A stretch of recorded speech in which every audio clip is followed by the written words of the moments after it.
Welcome back. In the previous movies, we learned how to transform statistical data to RDF in Google Refine. This movie will show you how to set up Fusaki server to store our data, then we'll give you a tutorial on how to interlink our data with Silk, and then how to use Puppy to publish these data on the web. First, we'll focus on the storage. For the purpose of this example, we decided on Fusaki server. A very good tutorial of how to set up Fusaki can be found here. Please note that we'll be using Puppy as a publishing tool which answers the scribe queries. That's why we have to add a class to Fusaki that does that for us. This step is also explained in the tutorial. We assume you have Fusaki already installed, so we can start using it. We have 3 TTL files stored on our disk from the previous step, so now we can load them to Fusaki. Please start Fusaki with the following command. Now go to localhost 3030 and click Control Panel, then select Dataset. Let's switch to Terminal and start uploading our graphs to Fusaki. This is done with the sput command. We simply import a turtle file, which in our case is londonboroughs.ttl, to the named graph http data londonboroughs into the dataset named dataset. We repeat this action twice more for the other two turtle files we created in Google Refine. Please note that each file is imported to a different graph. We see in the terminal that all graphs were added correctly, but we can also check it by writing a simple Sparkle query. By this query, we just displayed all triples that are stored in London Boroughs graph, the graph that represents census data about London boroughs. Now, when we have all datasets stored, and we know that they can be queried in Sparkle, we can focus on finding connections between them.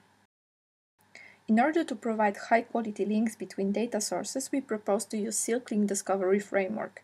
This tool is able to generate links between data items based on user-provided link specifications. In our example, we have 3 datasets, and we already know that they are connected by names of London boroughs. So our goal is to try to build a same-as connection between them. In order to create such connection, we have to create link specifications. Link specifications can be developed via the Silk workbench or written manually. The advantage of the workbench is that it guides users through the process of interlinking different data sources, so that's why we are going to do that. The procedure is the following. We take 2 datasets and try to connect them with a same-as link. We don't connect labels, but URIs that these labels describe. Labels, however, are used to physically compare 2 entities. The same process will be repeated between all 3 datasets. So it's a theory, and now let's see how it works in practice. We assume you have Silk already downloaded and installed.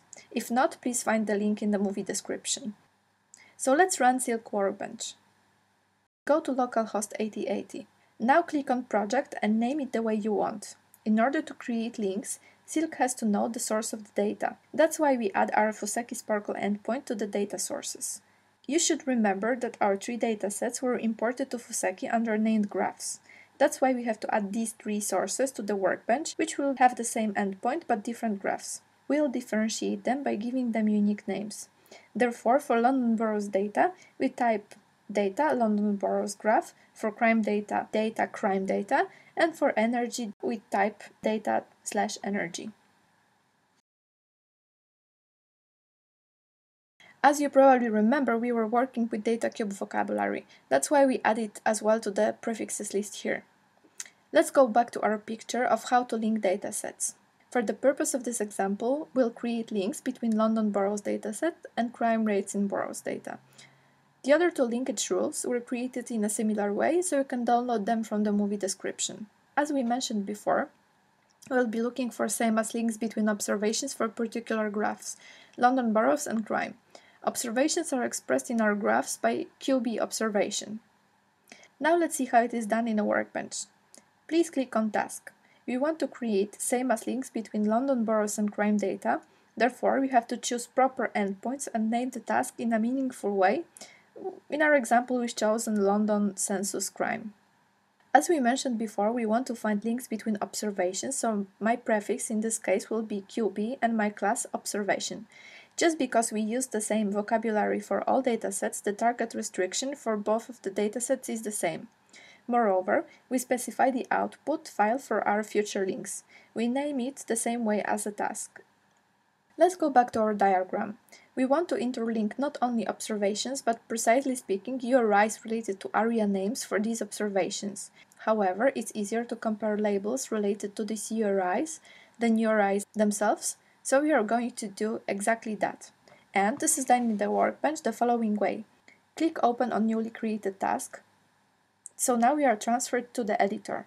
We can see here all property paths related to QB observation for source and target. We find area name property path for both of them and drag and drop them into the open space in the middle. However, as mentioned before, we want to compare labels, not URIs. That's why we have to modify our property paths a bit by adding RDFS label to the path. Now we want to convert our labels for each area name into a lowercase. Then we compare our two inputs by Levenstein distance, which represent the minimum number of edits needed to transform our string into the other string. We see that our linkage rule is verified successfully, so now we are ready to generate links. Click on Generate Links and then click Start button.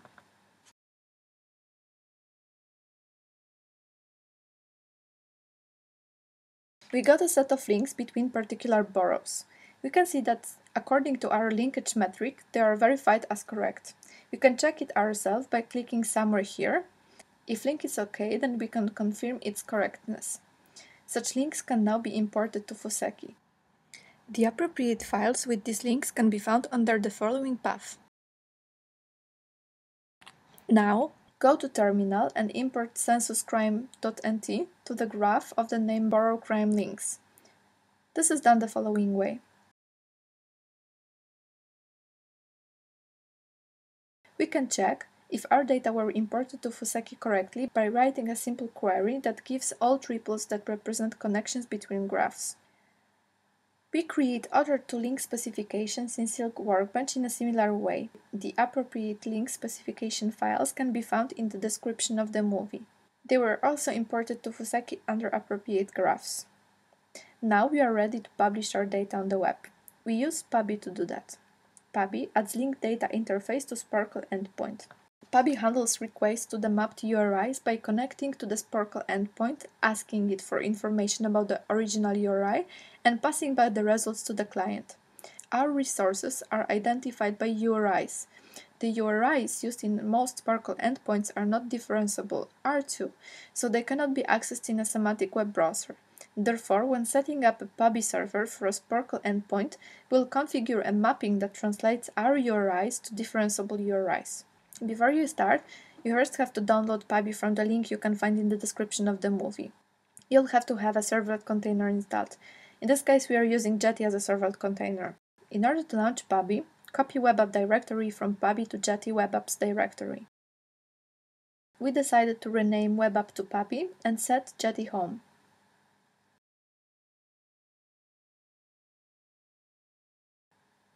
Now we have to modify configuration file located under the following path. First, we have to configure server settings. So we change project name,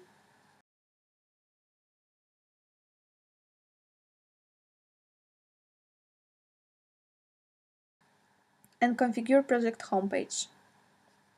Now we have to configure a Puppy root where the web app is running inside the servlet container. We can also configure the homepage. In our case, we decided that the list of London boroughs would be fine. Now we have to configure a dataset. First, we have to add endpoint URL and default graph name. The common URI prefix for all resources in our case is http://example.org. So now our configuration file is fine, so we can save it and start Jetty.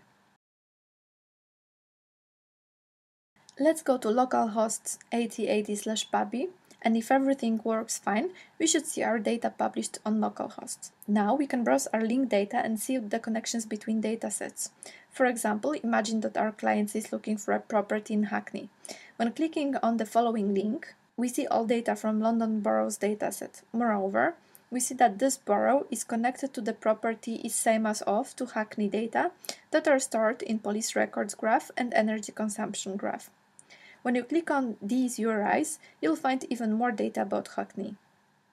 This is just a very basic interface that shows how different datasets can be linked. This, of course, can be wrapped into a proper website, which would serve its clients. Such representation of data allows finding answers for all scenarios we proposed at the beginning of this section. For example, imagine that we are trying to sell a house in Hackney, but our client also considers 3 other boroughs: Tower Hamlets, Islington, and Haringey. In Sparkle Endpoint, we can create a query that will show us the results of comparison between these 4 boroughs with regards to the questions that we asked at the beginning of this tutorial. Of course, this information can also be found in PUBI, but Sparkle Query allowed us to filter the data and leave only the most important information to answer our questions. The query may seem to be complicated, so if you want to have a closer look into it, you can find it in the movie description. So here are the numbers that can be used to explain the use case presented in the first movie. The meaning and interpretation of these data is another story, so let's not speculate and leave it for the real estate agents. This way we showed you how to create linked data from statistical data. In this particular example, we showed you the real value of using linked data in real estate business. We hope that you learned a lot from this tutorial, and thank you for watching.